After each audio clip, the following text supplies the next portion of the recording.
Welcome to the Media Bubble podcast, and in this episode we're going to be talking about standout films. And how we're going to talk about this subject is that we have each picked films that for some reason stand out in our heads, or it's something memorable for us. That doesn't mean if it's memorable in a good or bad way, just it stood out to us. I think, first of all, lightning, cloud, flash. I thought we were doing a vampire bit in the beginning. No, I just did a slow voice. I didn't have vampire in mind specifically. But I think it's good that you also came up to this idea that it's just stand out. It's not the best movie. No, I think it's more interesting in how in letting us choose a bit freely more than just pick our best 10. So which do we start with? Well, first episode you said movies, and we have 2 categories. Here's the thing, movies. If you have watched this channel for a while, you will know that my biggest thing is movies, which kind of made it a bit hard for me to choose. So I went a bit off rule in this, and I did. We were supposed to do one slide which was 10 live action films, one slide which was 10 animated films. I did a third because I also did a third where I'm going to go through my experience watching older films, like from the 40s and 50s and things like that. And I thought we would begin with that. Then we are going to go through your normal or your live action choices. The normal movies, yes. Yeah, the normal movies. Well, I think I'm going to show you my first slide. That's the old ones, right? Yeah, this is the old ones. I have 10 movies here. This one here where they are wearing military clothing, that's a Swedish one. It's called the Rape Månad, and it's a bunch of grown-up men that goes back to the military for their 1 week or 1 month back to training. And it's a comedy. It's one of the funniest films I've ever seen. I actually had in mind that it would be on my regular list, but then when I was looking through the years, I decided to throw a line in like the 80s. This movie came out 1979, so it got on the older list instead.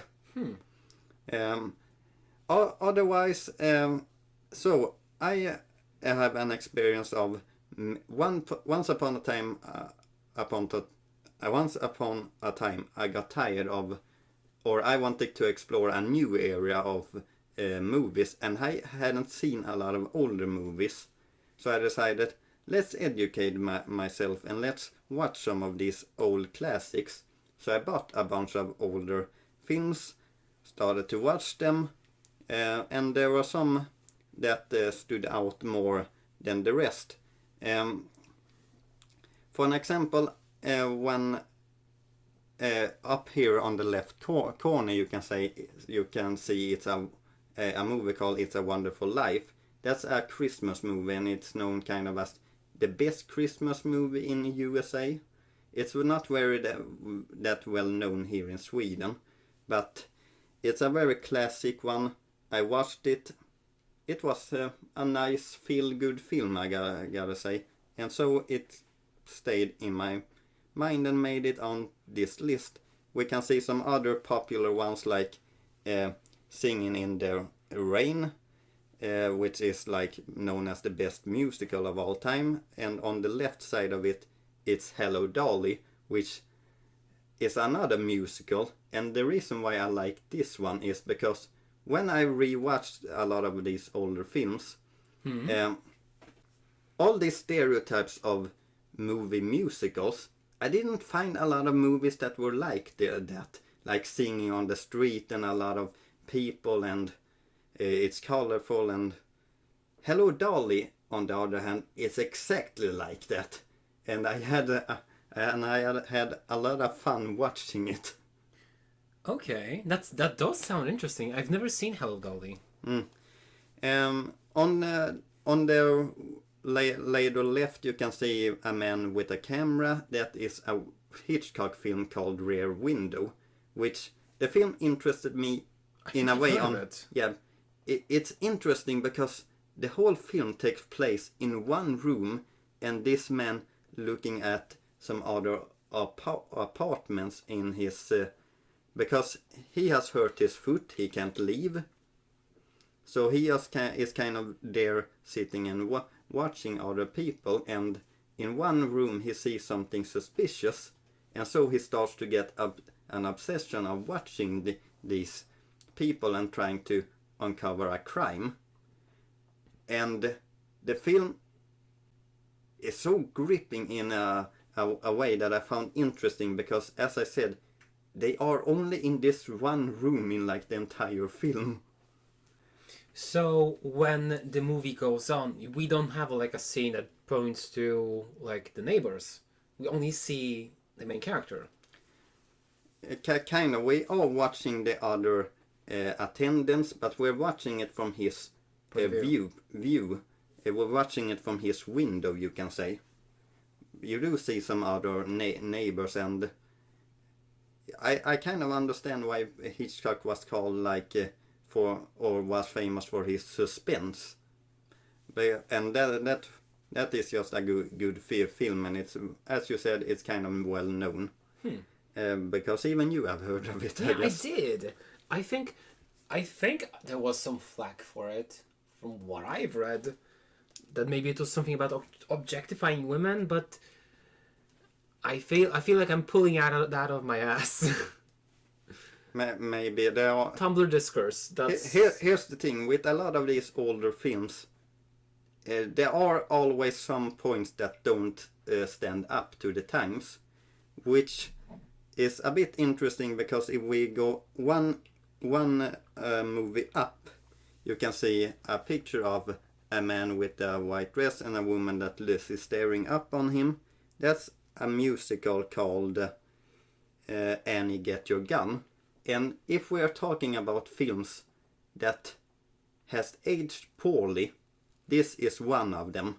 Because in this film, a lot of our standards today, this film doesn't really meet them. Here's the thing, this girl is longing for this man. She's singing about him, and this man doesn't really show any interest in her when they originally met, because she doesn't wear nice clothes, she's kind of dirty. She gets a shower, she gets a bit prettier, and now suddenly he has eyes for her. And then later on, the two of them also have a shooting competition, and she is better than him, and that's kind of is a friction in the relationship. So the movie ends with her realizing that she should stop shooting. No, that she should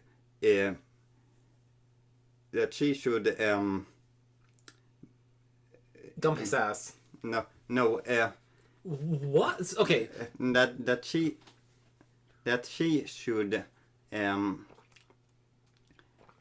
by meaning throw the competition so that he win, so that he can feel good about himself. Sorry, I was drinking water and I was about to spit it out. So that he can feel good about himself, about him being better at shooting. And she does this because she feels like, oh, it's more important for me in about him loving me.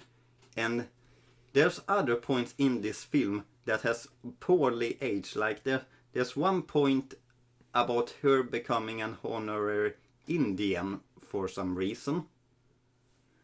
And what is this? What is the deal with musicals from that time? Well, I can point out these two to the right. They are kind of good and fun, I feel like. But that was just one point of me watching a film and thinking, this has not aged good at all.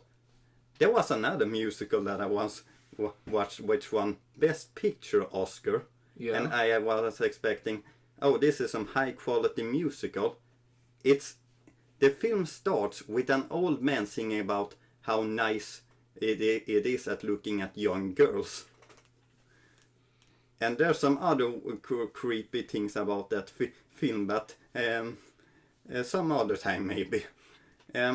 Sheesh. Okay. Then we have, in the middle you can see a film which is called The Best Years of Our Life. And it's about, I found this one interesting because it's kind of a film about World War II, but it's a film not about the war itself. It's the aftermath. It's soldiers coming back and they're trying to kind of reintegrate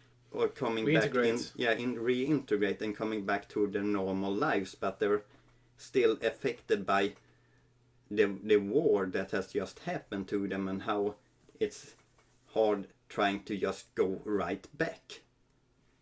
I found this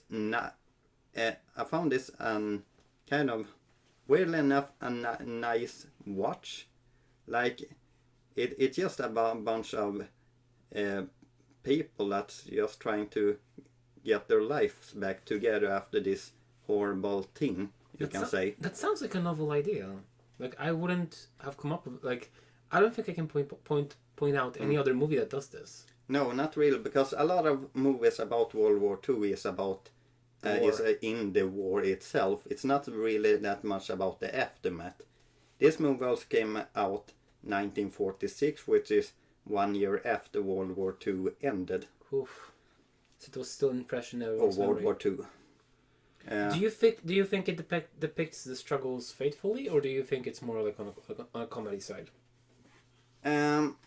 Some ways yes, some ways no. I don't like, this is an American film, so this is still like trying to glorify in some way, but there is some parts of it that is actually trying to view the effects. Like, one of the characters still has nightmares of the war, and there's other things in the war that is affected them that is actually kind of truthful to people that came back. Because the thing with movies sometimes is that sometimes movies that are viewing the war is like, and we won and we lived happily ever after. Yeah. And that's kind of not true, because a lot of the things that happened in the war still affect people's afterlife and through all their lives. Yeah. And that is not really that much talked about. And I thought that this was a interesting viewpoint, kind of. It does sound interesting. Then we have Once Upon a Time in the West, which is a Western film. I gotta say, it's just a cool Western. That's not I don't have much more deep to say. It's just a really fun Western film, which has some of the Western cliches in it. And then we have the last movie, which is called King's Row, Right Up to the Right, and it's about a bunch of young people, and it's a bit of a weirder film. That's kind of what made it memorable. There's this young boy meets a girl in the other house, and later on they grow up. He meets this girl again. Her father kills this girl in the fear of she would go insane because her mother was insane. And then there's a lot of other characters. Ronald Reagan was playing one of the characters in this film. You're throwing me like left, like you're growing a left corner and then a left corner with Reagan. Why did he kill his own daughter? Because he was fearing that she would go insane because her mother went insane. And there's just a bunch of kind of weird feeling atmosphere in that film, which I found a bit memorable. But yeah, this was my list of older films. And there are some other films that maybe I could have picked, but I found that this was a fun mix. I feel like a fourth page would be a little bit too much. Yeah, that me too. So of do you course, want to go here first? yes. I have seen what this is. Yes. We're back to this film again. I feel like He loves it so much that he can't express it with one picture. He gotta have 9 of the exact same picture. Yes. So for our listeners on the apps, before you stands a monument to the excellent artistry that is Twilight. Yeah.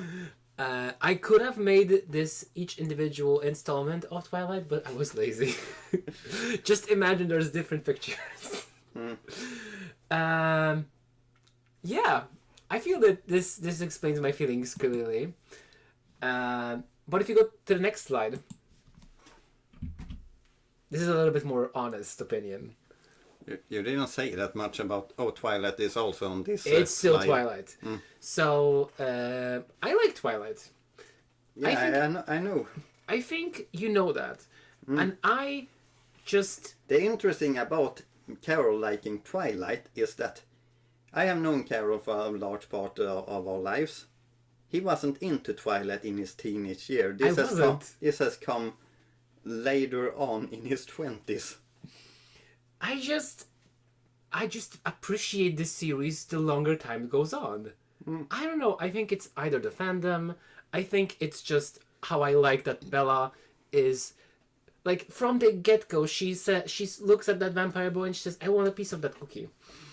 His glitter so much. Yeah, like, she is on that. And every movie she is dissuaded from being a vampire. And she's like, no, I want to be a vampire. Yeah. And then she does this, and it's like the best decision of her life. We have made a whole episode about the original Twilight film. If you remember, I also... To make it more fun for me, I also made a bunch of slides and put some text on them, if you remember. Yes, I remember. Some of them better than some of the others. And I feel like Twilight is also such a good highlight of the two main characters. Like, Kristen Stewart went to do a lot of great movies. Oh my god, who plays Edward? I'm such a fake fan. Edward... Robert Pattinson. Okay, continue. Okay, so, and Robert Pattinson went also to make a lot of great movies. He's also such a meme. He just lies in interviews. For fun. Like, he just makes stuff up. Yeah, the thing is, watching his Twilight interviews was he hates it. Interesting because a lot of people start talk about that there's things in Twilight that they don't understand, and he was one of them because in interviews he was like, yeah, I don't really understand these movies myself, but I'm getting paid for this. Yeah, and it's as I said, it's fandom. He went on to play Batman. Exactly, and it's everything surrounding the movie. The weird offer that really made everything chaste because she was Mormon and didn't want to have like on-screen sex. The wedding fever that became after Twilight that everybody wanted Bella Swan's wedding. Just all of the other actors, also great roles all around. Super. It had a nice song for the final film for it. Yeah, like MCR made a song for this called Vampire Money because they didn't really feel like it. Okay, next up we have Jumanji, the original one. Because weirdly enough, there's a lot of choices that I have recognized from our previous episodes. You see, I've pulled out of a lot of things I like because I wanted to share it with you. Jumanji, great characters. I like the premise. I like board games. I like the danger. I like that anyone could die at any moment. I like the story. There's a moral. It's about family. It's about second chances. It's about time traveling at the end. Exactly. It has a cute ending. I love it. We have also made an episode of Jumanji. It's a very old one for us, but it's there, I guess. And we're not. And this was the only movie in the series. The only one. The only one, okay. Next up, Con Air. This one is a little bit special for me. Because I think the movie is good. Yeah. I like it. It's an action romp. Hmm. It's fun. I can recommend it. I can watch it with anyone. It's Nick Cage. It's Nicolas Cage, baby. And also, I like it a lot because I read Homestuck. And it's a big plot. Con Air somehow became a big plot point in Homestuck. Yeah. Because there was a bunny and you had to put the bunny back in the box. But the bunny was a robot and then time traveled between dimensions and then it became a super weapon. So... What a bunny. Yes, so besides the movie, which I think is great, still holds up, it just has a lot of different intersection with my other interests. Lethal Weapon, holy shit, what a series. Action, explosions. A lot of fantasy in your picks when I look at it. Or maybe not fantasy exactly, but unreality. Yes, I think so. Yeah, I haven't noticed that. But Lethal Weapon, big explosions. The main characters' lives are on the line. They get beat up. Their families are being threatened. They are just guys. They're not your Jason Statham's or Arnold Schwarzenegger's. They are just guys trying to do the right thing. I've seen the first Lethal Weapon film. I don't remember much, if I'm being honest. Oh, it God. was a while ago. I just remember I feel good watching it. Ah. And the series afterwards, revival series was also great. I just put Deadpool in the middle because I liked all the movies. Mm-hmm. Each became like it's just such a marvel that these movies came out to be. Yeah. Pun included. And not planned. Like the first Deadpool, first R-rated superhero movie, blew out of proportion. The second one, I loved it. I liked it. The third one was even better. Like, he's finally in the MCU. Made Ryan Reynolds' career. Cool as fuck. Okay, next up, The Hunger Games.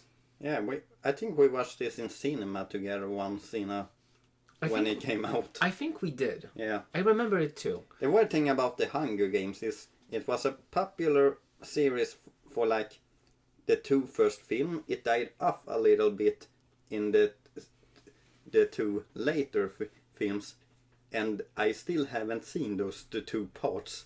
I think I've seen the first two films. I think I've seen because I've seen the two last movies with my mom a month ago.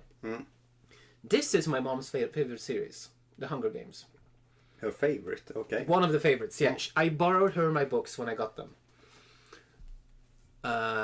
And I think the first one was good. The second one was also great. The next to last one is phenomenal. Like, I know people like narc on it, but I think it really shows like how a lot of people like Katniss is like she has so much grief to process. Her family is being relocated. People are dying. She tries to lead a revolution, but she is not a hero. She's just a puppet of the state trying to make propaganda for District 13.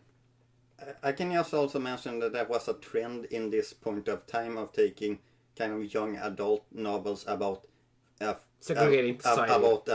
about a future which is Dystopian. Dystopian and not ruled fairly, and they always start in kind of an interesting premise, and then later on it turns really political, and I think that's kind of why some people get a bit lost later on, because they started with this cool premise and then it started to be really only about politics. That's kind of just how I see it. I'm not saying that it's a bad thing to do. It has some strong points to it, but I'm just kind of mentioning how I saw that trend going. At least with the Hunger Games. But I didn't think of it. There was also the Maze Runner, and there was also one with Divergent. Yeah, that series. There was also some other ones that just lasted for one film. I think I see a lot of blame on this fall of dystopian teenage movies being put on Divergent because of how bland they're. Like, it basically killed the dystopia, like young adult dystopia genre. Yeah, the weird thing about that series is that it had a part 1 for the final book. It never had a part 2 because they were banking on that the first part would make money, and it didn't. So Yeah. now we're kind of left in this weird thing of having a part 1 without a part 2. And this was also the time. This is the same time as Twilight. Also splitting up the final movie. Yeah, Harry Potter kind of started that trend, I think. I think executive just like more money. We can make more money this way. The same movie, more money for us. But the thing is, You got me at money. you got me at money. I think it's the cocktail of bad, like splitting up the movies, and also Divergent, because I didn't think about political, but I haven't also seen Maze Runner or Divergent. So that could be the case. Because politics is very integral to Hunger Games. It's the whole reason everything happens. I've also, the two movies, I've seen them recently, and because of the split, they drag out for so long. There's so many unnecessary scenes. There's like a full on, like half of the final movie is seeing some like a ragtag group of people that joined Peeta and Katniss run around the Capitol, and they're being killed off one by one. It's not interesting. And then they sit in a bunker, and then they get killed, and they sit in a bunker, and then they get killed and sit in a bunker. Okay, what do we have more? We have Narnia. Yeah. God, I was so big into Narnia. If we had books, I would also put Narnia on there. Actually, I remember that you were big into that series. I've read every single book. And if I would find a nice image, I would put the third movie as my favorite one. Oh, the one with the boat. Yes. Yeah, Dawn Traders... I remember that one a bit more because we went and saw that one on cinema together. Yeah, we did. That's kind of also... I also think that the boat kind of led it to having a better flow in the story, because I feel like the other original or the other two is like, what's happening here, what's happening here, what's happening here. The boat kind of made it so we follow more the same story. The same gang. Also, I think, because I like Prince Caspian, like I like the second movie, but it also made the vibe kind of similar to the first two. But with the boat, we have new locales, we have new things. Also, I like Eustace as a character, like, because he had to, like, literally change himself to not be a dragon anymore. Do you want to know one of my biggest memories of Narnia series? It's me trying to ask you about what happens in the book, and I'm just getting more confused because okay, so this character is in this book, but he disappears later in that book, and the original characters, they are not really important on this book. Yes. They come back in a sort of way in this book. I think it's in Silver Chair they call comeback. But basically you're right. Because, like, the two oldest siblings, they don't come back to the second movie. And then Luce and Edmund, which were in this, like the younger siblings, they don't come up for the Dawn Traders Trail to... They don't. They're new characters. And then in the Silver Chair, it's... I don't think it's even Eustace. I think it's Eustace, but I don't think so. Yeah. One thing that Narnia was on TV, and I was kind of the ending of it. And something that I had completely forgot about the first film is that the kids, they don't go back just as kids. They live years in like the Narnia kingdom, and then they come back. And when they come back, they turn back to kids again. But I'm like, kind of like, wait, they spent years in that kingdom? Yes. Okay. We still have a lot of movies to go. Beetlejuice. I love it.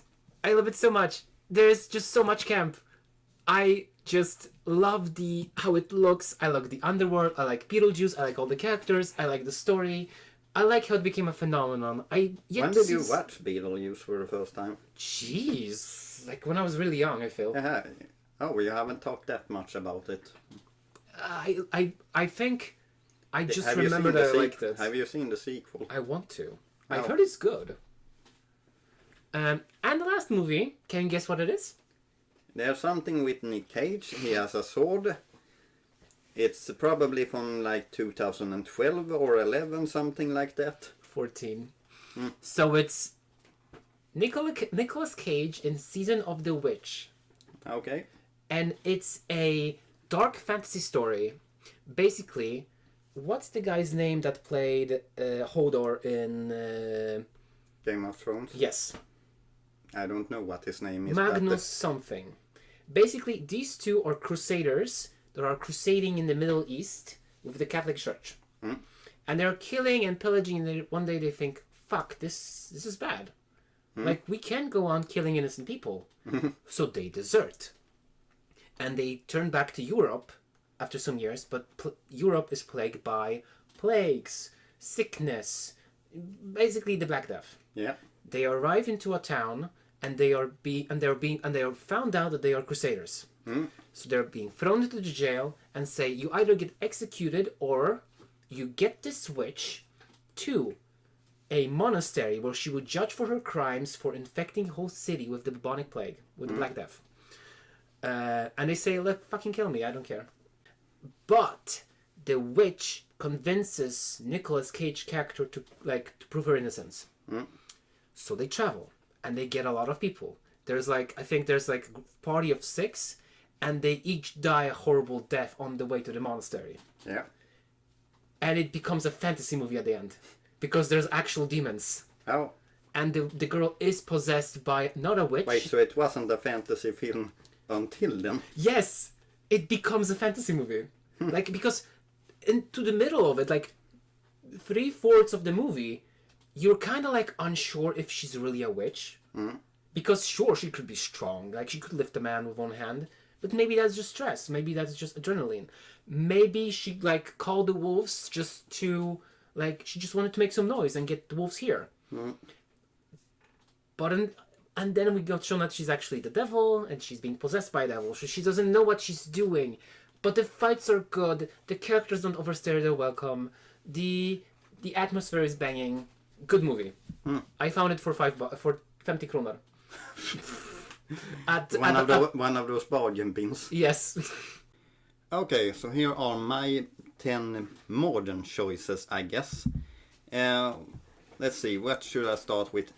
Can I just say that when I first started making this list, I just kind of put whatever movie in it, and then I kind of decided, wait, maybe I should start to actually think more about my choices. But from the point of me just throwing movies in there was one that remained, and it's one that is far to the left called In the Heights. And it's a modern musical, you can say. It was a Lin-Manuel Miranda production. And it came out 2021, I think. And yeah, it's kind of like just a normal fun, it's a musical fun modern movie, you can say. And I like musicals, so I just decided, let's keep that in here. So it's like a romance. It's about a lot of different characters in this kind of New York district where they don't have that much money, you can say. And yes, there is a love story in there. Okay. Do you have something that you probably recognize a lot? Is there something that you want me to talk about? I recognize a few ones. Is that American Pie? At the bottom American left? Pie 2 specifically. I haven't thought about that movie in ages. Here's the thing. When I was a teenager, you usually find that comedy kind of fun movie that you kind of just watch over and over again. That kind of was American Pie 2 for me. It's a movie about them just the main guys kind of just getting a beach house and jokes and things that go on at their time there. And I don't know, it had a summer feel. It was a sex comedy which was popular in the 2000s, and it was a lot on TV. I had the DVD. It was a fun movie, and as I said, it was kind of just a teenage fun movie that I watched a lot. I see you also have Pulp Fiction on it. Yeah, here's the thing with Standout films. I feel like the first time you watch Pulp Fiction, that is a standout because Yes. The thing with Quentin Tarantino movies is that he writes dialogue that no one else really does, and it makes for a memorable experience. He also has, I guess, a lot of violence too. That's kind of his two trademarks: violence and dialogue. We have. Why is Paddington in jail? Is that Paddington? Yeah, that's Paddington. That's Paddington 2. Here's the thing. Paddington series really surprised me because the sequel had already come out before I even had watched the first one. One day my mother just came, was like, "Hey, do you want to watch this film?" And I was like, "I don't expect that much from it, but sure, let's watch Paddington." It was so charming. And then I watched the sequel, and it made me even more surprised because the sequel was not just good, it was great, and it was also so charming. And the kind of memorable thing about Paddington was the surprise of finding how good that film was when you look at it and think, oh, that's probably not something that good. Because I've been put off by watching Paddington. I know people say it's good, but I just don't feel that I want to see what this bear is up to. What is, like, if you had to sell me on it, what's the like biggest thing that happens? It's kind of just a small charm of life in some way. Paddington is a very charming, innocent character, and how he intrigues with the rest of this world. There's no one also questioning about a talking bear. They are just accepting that fact, and I don't know. As I said, I kind of had your opinion too, but then I watched them and I was like, this is some of the most charming films I have ever seen. Okay, so top right is Lord of the Rings. Yeah, I kind of just thought of the trilogy there. Here's the thing with the Lord of the Rings. It's good in a way because it's such a journey, and the movies are excellent throughout all that 9-hour runtime, you can say. And it's just this fantastical journey, and that's kind of what makes it so memorable. Also, the fantasy aspect of it and how they were able to pull that off in the 2000s, and yeah, it's Lord of the Rings. What were you thinking? I wanted to add something, but I don't.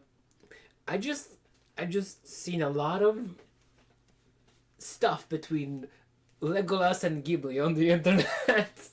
Of course you have. Then we have the middle one? Shawshank Redemption. Yeah. It's a prison movie. It's actually one of my all-time favorites. Here's the thing. Apparently, Shawshank Redemption is known as one of the world's greatest films. Can you say the title 3 times fast? The Shawshank Redemption, The Shawshank Redemption, The Shawshank Redemption. Damn it. Here's the thing. I did not know the fact the first time I watched The Shawshank Redemption, because now I'm just going to style. Because I at that point of my life I knew about movies, but I didn't really know what were the standouts. And suddenly my teacher in one class was like, we're going to watch this movie. And I was like, this movie is really actually intriguing. And I feel like that's unusual because a lot of films I watch in school, I don't have that great memory of, because I don't feel like that's the greatest atmosphere to watch a film in. But I watched this and I was like, I knew that I wasn't going to watch more of that film because I wasn't going to be on the rest of the classes for some reason. Yeah. So I remember that I actually went up to ask the teacher what was the name of this film, because I wanted to see more, because this intrigued me so much. So that was memorable in that way of also me finding out that, wait, that movie that I was intrigued about, it's apparently known as one of the best films in the world. Let's see. Then we have. I recognize all but two. Okay, let's see. We have in the bottom we have Jojo Rabbit from 2019, about a young a German boy who's a fan of the Nazi party. Yeah, he has a Hitler with him. I meant to say a Hitler because I think that's his imaginary friend. Yeah, it's his imaginary friend, and it's a both sweet and dark tale, because it's this innocent young boy who is taught a certain way, but he is discovered that, or the world that he looks up to, it's not what it all seems, because he is just a young boy and he sees it's like a young fan of a football team, you can say, and then he discovers that it's not all what it seems, and he gets this relationship with an older girl, and not a relationship like they're Becomes in love. friends. Yeah, they can become friends, and she's Jewish, and it's just them learning about each other's sides, I guess. I don't know, it's both sweet and dark at the same time. I think you told me about it, and I think I even know how it ends. I haven't seen it though. Then we have Hugo from 2011. It's Yeah, what is this movie, Hugo? it has a kind of fantasy aspect to it in its visual, I feel like, but it's not a fantasy film. It's about this young boy who lives in a railway station, and at some point he meets an older man and they start to learn more about each other. And at some point he finds out that the man was an old film director, like really early. This man actually is based on a real person. Melee, why can't I remember that name right now? Shawshank Redemption. Melee something. He made really early films, like from the 1890s. It's the kind of love for film in some way in this one, and I don't know, it just had an interesting child view to it, in a fantasy kind of visual and an interesting story for me, I guess. That kind of reminds me, I have to go back to the older slide because I remember I did not talk about one of the films. We have Sullivan's Travel right up here. It's a film, I'm going to talk quickly. It's a film that is kind of about how you make movies. Do you want to make a movie that is for the audience and for the laughter, or do you want to make a serious movie? And it's kind of like those two sides clashing, and how both sides is kind of good at the same time. I don't know, I'm a big movie fan, so that kind of premise kind of interested me. So what's the last movie to the right? I mean, I see also Pan's Labyrinth, which I haven't seen. Pan's Labyrinth was interesting because the movie was not what I expected, but it was still memorable and a fantasy aspect of the way, and I don't know, it's a movie that's kind of stuck in your head, because while I thought it was more about a labyrinth in the film, that is not exactly what it is, but it still has this magical aspect to it, which was interesting to see. Far right, we have a film called Paris, Texas. Oh, how am I going to explain that film? It's more of a critical film and more about humans, emotions, memories, and things like that. And I don't know, this film kind of just stuck in my head. It has one scene which has a long dialogue in it, which was really memorable. It's about kind of a man that reappears in. It's like he has gone a couple of years and gone like insane or forgotten a lot of his past, and then he reappears for his family and his son, and so he is trying to search up the son's mother and reunite the son and mother. Okay. And so he's losing his memory but wants to reconnect his son with his mother. Yeah, and that is the mother actually in the picture there. And I don't know, there was just something about this film in a critical aspect that, I don't know, it just stayed in my memory bank. It was good. Okay, I think I've gone through all of them now, so... My animated movies. Yeah, your animated movies. I can say right now that there's one pick that is the same for us. Yep, I've also noticed it. And it's also the first one on my list. Which would be Cars, actually. Yeah. I don't know, I think animated movies, I think Cars. There's just something about it. Like, it's Lightning McQueen, he won the Piston Cup. They didn't in that movie. No, but I mean, I've seen two of them. I have yet to see the last one. Yeah. I think that's always the case. We've even spoken about it before. I like their friendship. I like how it's just so Americana. I liked how they tried a new thing with the second spy movie-ish. I like the implication of a car pope. And the Pope Mobile of the car pope. For me, because we are already on the subject, I might as well explain my reason. Here's the thing with me with Cars. It came like at the perfect time of childhood for me. It was a film that I saw and I was like, that was magical for some reason in the cinema for me. And it has kind of stayed in a good term for me because there's something about the story that I really liked, and I don't find that a lot of people draw this up that much, but the film truly is about living life in a slow way, because Lightning McQueen is a race car. He lives fast, next stop, and he comes into a position where he kind of has to take life slow and look in the beauty of certain aspect of life, and that's kind of why this film has remained such a magical film for me. Yeah. Because I really like that message, I guess.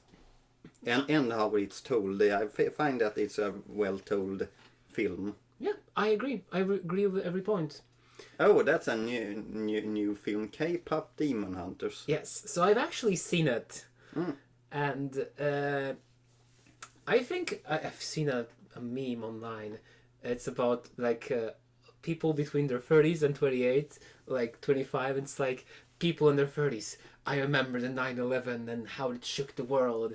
And the younger people are like, I don't remember 9/11. I remember K-pop Demon Hunters. I'm still young. And that's kind of how I feel. But about the movie. It's by the same team that animated Turning Red. No, it isn't. Turning Red Isn't was Pixar, I think. But isn't it the same creators? I think. I think it's Sony Animation, the ones that made those Spider-Man films. Here's the thing. I know one fact about K-pop Demon Hunters, and this fact is a bit intriguing because Sony Picture Animation made the film. They had no faith in it, even thought they made it. They sold it for 20 million to Netflix, and when I say they sold it, they sold all the rights. They don't own anything. It becomes this big hit, and then the 20 million that Sony got for a movie they completely made looks awful Peanuts. now. Yeah. Jesus, if that's true, then holy shit, how they dropped the ball. Because this movie is great. There is good style. It's, if you're a little bit into K-pop, you get it. It's about power of friendship, and there's like a magic about music. It's about the balance between who you want to be and who you are, and if you can defy your fate somehow, that where you come from doesn't define you. There's good music. I still sing Soda Pop and some of the other songs, mostly Soda Pop. It's such a good pop. The designs are appealing. It's great. Go watch it. Yeah. Okay, next up, Zootopia. We watched this in cinema. I feel like I repeat that a couple of times, but it's true. Yeah, it's good. It's great. It's surprising. Like the first, the trailers was kind of like, oh, it's this funny Animal Cups movie that Disney is making, and then you watch it and like, it's like, Racism. oh, this was not what I was expecting. Yeah, I loved how they made little shorts and little side stories. I'm looking forward to the next one. Okay, so this movie surprised me. Yeah, me too. I had no intention of seeing it, but after having seen it, I recommend it to everyone. It's also a little bit about living slow and appreciating what you have.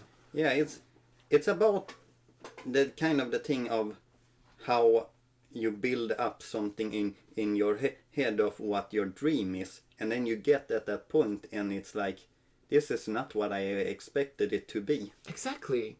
And how that should not define your whole life, you can say. Exactly. And also, I really like the visuals of it. It just looks so distinct. The memory scenes and the memory banks. It's about jazz. It's about what you do with your time. It's about being your own person. It's good. Next up, Monster University. I'm surprised that you have that over the original. Or maybe you think of the two. No, I like University a little bit more. Oh, actually. okay. I don't know. I just fun university movie. Exactly.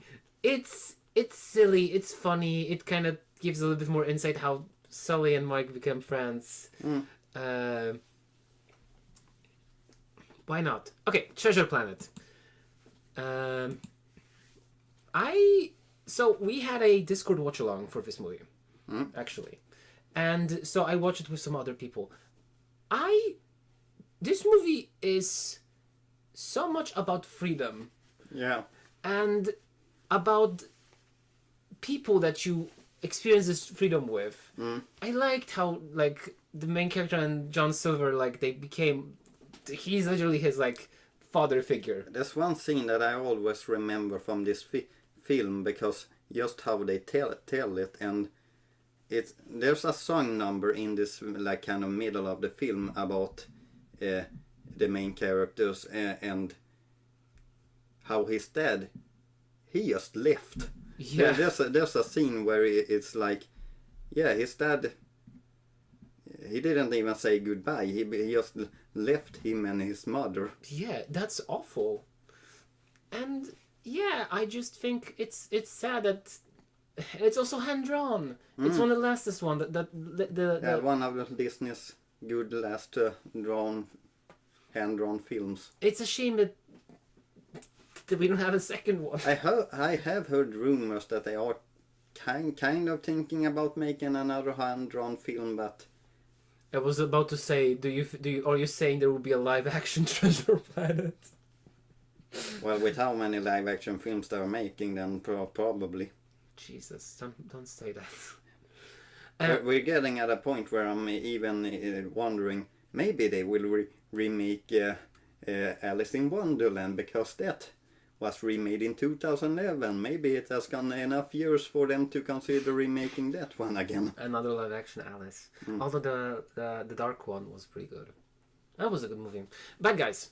I've seen it last year. We even spoke about it. Yeah. Cool heist movie. Also about being about a little bit about friends. Yeah. Not being defined by what people think of you. Cool aesthetics. Next up, Nimona. Have you seen it? Yes. Great movie. It was cute. It was fun. It's bouncy. It's a shapeshifter on a rampage that is being accused for crimes. Unique character. Exactly. Everything there. Also style. It's on Netflix. The main character also doesn't have an arm, which makes it fun. Super cool movie. And last one. I actually had difficulty putting like a definitive list of animated movies from me. You can see also that I only have 9 instead of 10. Yeah. And I put Beauty and the Beast. Beauty and the Beast because I like both. I like the animated one with Emma Watson. I like this one as well. I have good I like that it's in Kingdom Hearts. I liked how Beast is involved in the story. I liked the aesthetics of it. It's cute. I gotta say, your thoughts went a little bit faster because you just said, I like the one Emma Watson animated film. No, That was the live action film she was in. Yes, I like the live action movie. I like the animated movie. They made a great job.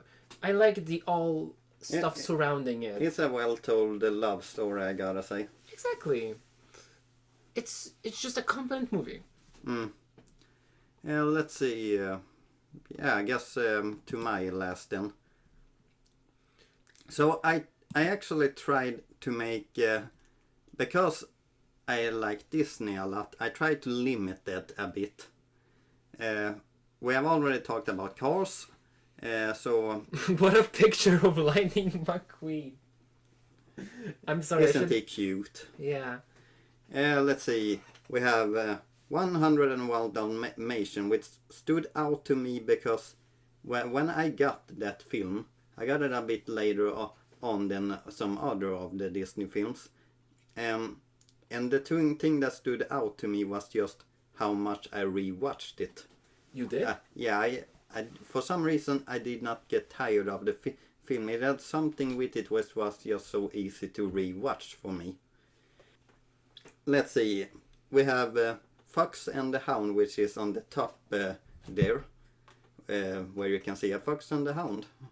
That film is a Disney film from the 1980s. It's not really one of the more popular Disney films, but this was the film when I was a little kid, this was my most rewatched films. There was just something about this film which intrigued me, and I loved it for it. It's about a friendship of when this dog and fox are young, they are friends together, but the implication of them being a fox and the hound, and when they grow up and they kind of become enemies. I don't know, there was something just really for me about this film that stood out. I rewatched it a lot. It has also one song in it that also made me cry all the time, which was a bit unusual for me. No. We have some Studio Ghibli films. We have Kiki Delivery Service, which I just kind of find the film a bit relaxing. It has some nice slow animation, and it's just about Kiki's life in this new city and her mission of trying to help the city's population. I don't know, just kind of slow moving fun film. Whispers of the Heart surprised me a little bit because I found it really relatable. Which one is it? It's this one. Okay. This is a fantasy scene where I taken off the picture. The movie itself is a kind of about this teenage girl in high school and what she kind of is supposed to do in the future and figuring out that stuff, and I don't know it, and some magical moments to the story, and she also meets a guy, I guess you can say. I don't know, there was just something about growing up and trying to figure out what you want to do in life when you don't really know yourself, which I found really really memorable about myself from that point of time. Same. We have we have another Disney film. We have Winnie the Pooh, The Search for Christopher Robin, which is a 1997 movie direct to DVD, and what I can say, it's probably the most dark movie you can make about Winnie the Pooh. How so? Well, it's not dark in the aspect of this is really scary, but it's kind of pushing the Winnie the Pooh IP to be as dark as it could be, I guess you can say. What happens in the movie? The movie itself is about 5 of the kind of main character, Pooh, Eeyore, Piglet, Tigger and Rabbit.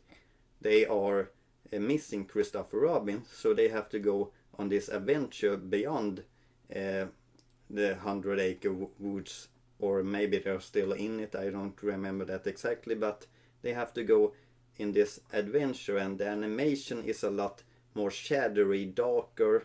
They go to a bit of crisis, or it's also about them personally trying to evolve some of the character, like they're trying to see some of their faults and how they can better themselves, I guess. That sounds interesting. Let's see, we have Kubo and the two strings, which I'm kind of just here. It's a stop motion film which I wanted to highlight. It's my favorite stop motion film, and it's an adventure of this boy and these two characters that he meets, which he later on discovers is kind of his mother and his father. It's kind of like a deep movie, which it's really good, and the animation to it at some point was outstanding for being an stop motion film. We have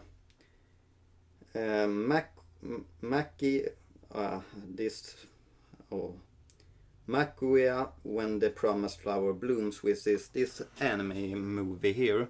It's about a girl that doesn't age, or she does age, but not as normal human does. She is from like an elf in the village, right? Kind of. I know this movie. I've seen clips of it on YouTube. Yeah, and it's about kind of her life and how she finds this young boy. She kind of becomes the mother to this boy, and it's kind of the thing of this boy age, she doesn't. This boy will one day grow up and die before she does, and she will just stay the same. And it's mostly about the two of their relationship in the film, and it ends in a sweet and sad way, because it does come true where he becomes really old while she is still young. Kind of young, and he dies. And spoilers, I guess. But there's much more to the movie than this. Yeah, there is much more. It's a really good film. Like I feel this one, I feel should get more attention actually, because man. Then we have one of my favorite adventure films of probably all time, The Adventures of Tintin, The Secret of the Unicorn. You've seen it together. I saw it a little bit later on. You saw it with another person. Yeah, I did. But what I can say is that it's just a really good adventure film. Puss in Boots, The Last Wish surprised me actually, because it was so much more powerful than I would have expected, and its theme about life and death really surprised me out that they put this in a DreamWorks animated movie. It was so much better than I would have ever thought. And Yeah, that was my animated picks, and that was our episode about standout films. Exactly. Oh yeah. But wait, there's more. Now I'm just going to put this on a couple of seconds and just say that I have some honorable mention that I consider didn't end up picking, but I mean, hey, Midsommar, we talked about it at our previous episode. yeah, I guess we did in a short way. Scott Pilgrim. Okay, I see it. The Kid Detective actually was a long time on the modern list, but when I consider it against some others, it was like, yeah, it wasn't that memorable, so you get to be an honorable mention. Too bad, so sad. Still a good film. I also wanted just to show off this thing. I was wondering, did you copy this page from another one? No, I made this, and the thing is, once upon a time I planned that we would make an MCU episode. Oh my god. That did not happen, and I made this thing, so I just thought that I might as well just show it off in this episode. You know what? Let me just add one thing about MCU. So I saw Multiverse of... nope, not Multiverse of Madness. First Doctor Strange with my mom. She's getting into movies, apparently. And she said to me, okay, so do we watch the second one? And I was like, okay, so for the second one, you at least need the WandaVision series. You need to have Infinity War, at least a little bit, so that you can get, and you also need at least first Avengers, so we already have 3 movies, series, just to watch a mediocre Multiverse of Madness. Kind of. Also, I've seen the kind of the third Spider-Man as well. Yes, that's true. But the thing is, do you remember how the first Doctor Strange movie ends? A little bit. It does not follow up in the second movie. It just drops the ball. Like I'm so mad. They're like the newer Marvel movies. They just completely dropped what they previously had done. Like the third Ant-Man film has like nothing to do with the previous two. The second Doctor Strange movie kind of just flounders around. Like it's not setting anything up. It's a useless movie. Like if it was just one after the other and they followed on the threads from the first one, it would be so good. Anyway, I'm sorry for this swerve I took on the last second or two. No, it's good. Here's the thing: we have made an episode about multiverse or that Madness. Second Doctor Strange film, and I still feel like we could have probably turned that movie more. We could have dissected that movie a lot more than we even did, because there are so many things about that movie that just suck. Yeah, there was one point. If you watched that episode, there was one point at the end where I even discovered one plot point which would have been so much better. And if you remember, Doctor Strange had a scene where he was like standing in a platform and it brings back one memory from him. Yes. And it was we talked about it. Yeah. It was a dinner scene, and then we get to discover later on in the film that he also has a memory of his sister that drowned. And I was like, why wasn't that scene there instead? That would have been so much better. Yes. It's that's why I'm not excited for Marvel movies anymore. Sadly. Actually, the new, what was it? Thunderbolts, that was actually pretty good. But I haven't seen it. I wish I could have seen it, actually. Well, that was our Standout Movies episode. Thank you so much for watching this 1 hour long episode. We will do it again. Howdy, partners. Thank you for... Thanks, Jahzzar, for introing an outro comedy, and thank you all listeners for listening to this episode of the Media Bubble Podcast. Apparently I can't talk anymore. Yeah, we've been talking for a lot. That's it for tonight. Goodbye.